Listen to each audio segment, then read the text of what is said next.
Speaking of Zach Edey, let's jump into that discussion because the big man, just 5 points, 5 rebounds, and 6 fouls taking on the Utah Jazz last night. His first opportunity to take on the Jazz in a regular season game. We know they played him in the Summer League last year. He struggled. It was not the best performance from him.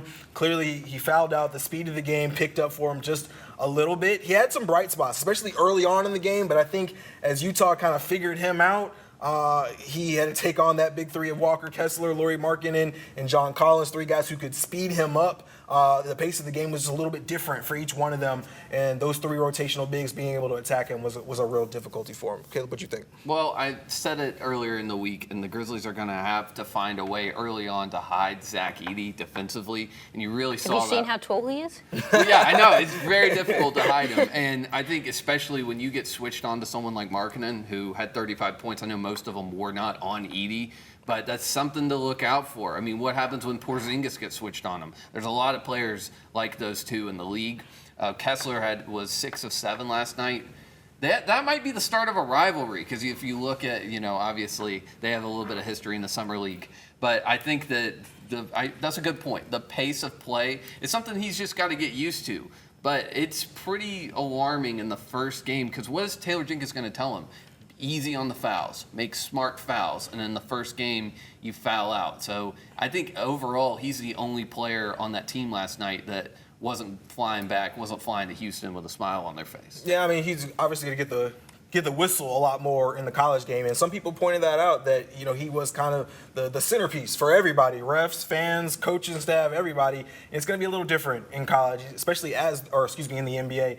And as the rookie, you're not going to get the whistle, right? You're not going to get the benefit of the doubt, especially when you are 7'4" tall. So a little bit something for him to have to adjust to. Yeah, I mean, in his defense, look, when they get Jaren back, that's going to help relieve a lot of that pressure on defense. He's probably not going to be asked to do as much as what he was trying to figure out and do in last night's game. So I think when we see Jaren back, which is hopefully going to be on Saturday at the home opener, that can kind of change some things with Zach. But it's like anything, right? Like the first time you do something, yes, he's been playing basketball like pretty well his whole life, but each level you step it up, it's hard. It's an adjustment. And most of the other rookies, they get to kind of go in off the bench and they're playing against the other reserves. He's out there from the start. He's playing against all the starters. It's a hard adjustment to make, and I think we'll see it over time. I don't think, one game, obviously it wasn't a great game, but I don't think you can judge him and be like, oh, well, Zach Edey, throw the book away. He's not good. He's going to be bad for this Memphis Grizzlies team. I don't think you can do that yet. You got to see a good sample size of what he can do in this league, and we'll see how things go. Maybe they start to bring in some other players and kind of relieve him and bring him off the bench, but I think the Grizzlies think he can be the starting center, and I think he should be, at least for the next few games, to see what he can do. Just the first game of 82, plenty of basketball left to play. Bring up the full screen real quick with Zach Edey. We'll talk about what he was able to do